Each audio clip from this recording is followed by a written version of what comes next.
ఇక విజయవాడ తూర్పు నియోజకవర్గంలో మూడోసారి టీడీపీ జెండా ఎగరడం ఖాయమని ఆ పార్టీ అభ్యర్థి గద్దె రామ్మోహన్ ధీమా వ్యక్తం చేశారు. అది తన ప్రతిభ కాదని, టీడీపీ కార్యకర్తలు, తూర్పు నియోజకవర్గ ప్రజల ఆశీస్సులతోనే ఈ విజయం సాధించానని రామ్మోహన్ తెలిపారు. గడిచిన 5 ఏళ్లలో ప్రభుత్వ వైఫల్యాలను ప్రచార అస్త్రాలుగా చేసుకుని తాను ఎన్నికలకు వెళ్తున్నానని, అదేవిధంగా జనసేన, బీజేపీ మద్దతుతో 50,000 మెజారిటీ సాధిస్తానని ధీమా వ్యక్తం చేస్తున్న గద్దె రామ్మోహన్ తో మా ప్రతినిధి పూర్ణ ఫేస్ టు ఫేస్. విజయవాడ తూర్పు నియోజకవర్గ టీడీపీ అభ్యర్థిగా మొత్తం మాట్లాడుతున్న గద్దె రామ్మోహన్ గారు ఉన్నారు. ఆయన తెలుసు ఎలా ఉంది, ప్రజల నుంచి రెస్పాన్స్ కానీ ఎలా ఉంది? ప్రజల్లోంచి రెస్పాన్స్ ఏ విధంగా ఉందంటే, జగన్మోహన్ రెడ్డి గారు బస్సు యాత్ర చేస్తూ ఉంటే మనుషులు లేని పరిస్థితి, నారా చంద్రబాబు నాయుడు గారు మీటింగ్కి వెళ్తూ ఉంటే ఇరగదొక్కుంటున్న పరిస్థితి. అలాంటి పరిస్థితి ఈరోజు ప్రతి నియోజకవర్గంలో కూడా ఉంది.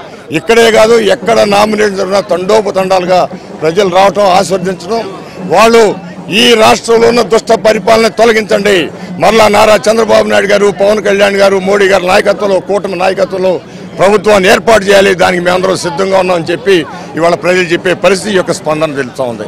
అందువలన ఇవాళ ఎక్కడ చూసినా కూడా ఇవాళ జగన్మోహన్ రెడ్డి గారు ఎక్కడికి వెళ్తే అక్కడ బస్సు దగ్గర కనీసం పలకరించే వాళ్ళు లేని పరిస్థితి అక్కడ ఉంటే, ఇక్కడ వద్దంటే వచ్చే ప్రపంచం, ఈ ప్రపంచం 1994లో ప్రతిపక్ష హోదా కూడా రాకుండా ఏ విధంగా తెలుగుదేశం పార్టీ గెలిచిందో అదే విధంగా కూటమి ఈ రోజున అలా గెలవబోతుందని కూడా తెలియజేస్తారు. అంటే ప్రధానంగా చూస్తే కనుక ఇప్పటికి 2 సార్లు వరుసనే విజయం సాధించారు. ఈసారి హ్యాట్రిక్ సాధించబోతున్నారా?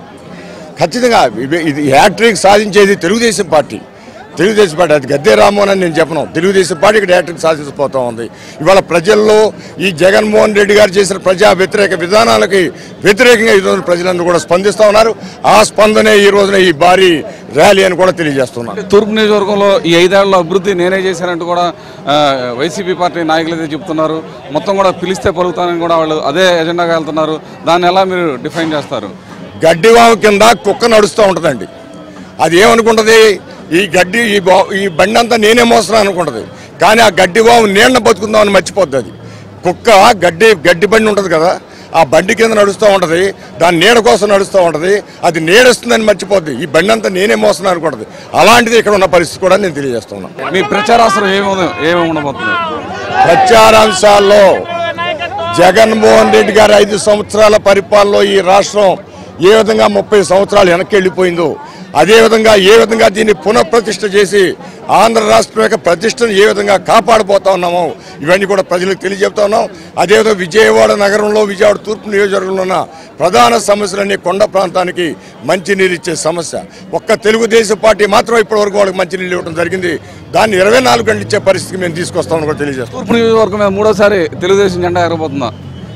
మూడోసారి ఎగరబోతా ఉంది. ఎగరబోవటమే కాదు, బంపర్ మెజార్టీతో మొట్టమొదటి 14,000 ఇస్తే తర్వాత 18,000, ఈ రోజున 50,000 జనసేన యొక్క సపోర్ట్ వచ్చిన తర్వాత మేము 50,000కి పైగా మెజార్టీతో గెలబోతున్నాం. 50,000కి ఒక్క ఓటు తగ్గినా అది నేను పరాజయంగా భావిస్తాను. ఒక్క ఓటు తగ్గినా అది పరాజయంగా భావిస్తాను నేను. ఇది పరిస్థితి. ఏదైతే ఖచ్చితంగా ఇక్కడ విజయవాడ తూర్పు నియోజకవర్గంలో మూడోసారి తెలుగుదేశం జెండా ఎగరడం ఖాయమని గద్దె రామ్మోహన్ ధీమా వ్యక్తపరుస్తున్నారు. అదేవిధంగా మొత్తం కూడా కూటమి సభ్యులు కూడా రాష్ట్ర వ్యాప్తంగా ఈసారి విజయడంగా మోగిస్తారని కూడా గద్దె రామ్మోహన్ తన అభిప్రాయాన్ని వ్యక్తపరుస్తున్నారు. వీడియో జర్నలిస్ట్ నాగరాజుతో పూర్ణ, ఏబీ ఆంధ్రజ్యోతి.